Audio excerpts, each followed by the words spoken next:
হৃৎপিণ্ডের বিভিন্ন রোগের জন্য ঝুঁকিপূর্ণ বিষয়গুলি সম্পর্কে সচেতন থাকুন, যেমন তামাক ব্যবহার, অতিরিক্ত মদ্যপান, উচ্চ রক্তচাপ, বেশি কোলেস্টেরল, ডায়াবেটিস রোগের চিকিৎসা না করা, স্থূলত্ব এবং চর্বি জাতীয় খাবার বেশি পরিমাণে গ্রহণ করার ফলে হৃৎপিণ্ডের স্ট্রোক হয়। সুস্থ থাকতে হলে নিয়মিত ব্যায়াম করুন কিংবা দিনে অন্তত আধ ঘন্টা হাঁটুন। মানসিক চাপ কম নিন, শাকসবজি সমৃদ্ধ খাবার খান, লবণ ও তেল কম খান। অস্বাচ্ছন্দ্য অনুভব করলে চিকিৎসকের পরামর্শ নিন। হৃদরোগে আক্রান্ত হলে যত দ্রুত সম্ভব চিকিৎসকের কাছে নিয়ে যান। সঠিক সময়ের চিকিৎসায় দ্রুত আরোগ্য সম্ভব। সতর্ক ও সচেতন থাকুন, দীর্ঘজীবন লাভ করুন।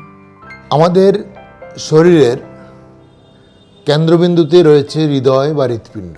হৃদয় বা হৃৎপিণ্ড যদি অসুস্থ হয়ে যায়, আমরা খুব তাড়াতাড়ি অসুস্থ হয়ে যাই, দুর্বল হয়ে যাই। সারা জীবন মৃত্যু পর্যন্ত এই হৃৎপিণ্ড কাজ করে যায়। যখনই হৃদয়ের ধমনীর মধ্য দিয়ে রক্ত প্রবাহ কমে যাবে, তখনই হৃদয় নিজে প্রয়োজনীয় রক্ত সরবরাহ পাবে না। তাহলে হৃদয়ের সমস্যা দেখা দেবে। লক্ষণ হবে বুকে ব্যথা, এবং এই ব্যথার সঙ্গে সঙ্গে ঘাম দেয় প্রচুর, শরীর প্রচণ্ড দুর্বল লাগে।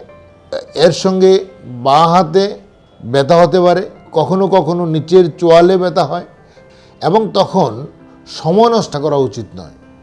এই গোল্ডেন আওয়ার সময়টা, প্রথম 1.5 থেকে 2 ঘন্টা সময়, তখনই যত তাড়াতাড়ি সম্ভব চিকিৎসকের শরণাপন্ন হওয়া উচিত কোনো না কোনো হাসপাতালে, যেখানে হার্ট অ্যাটাকের চিকিৎসা করার সুবিধা রয়েছে।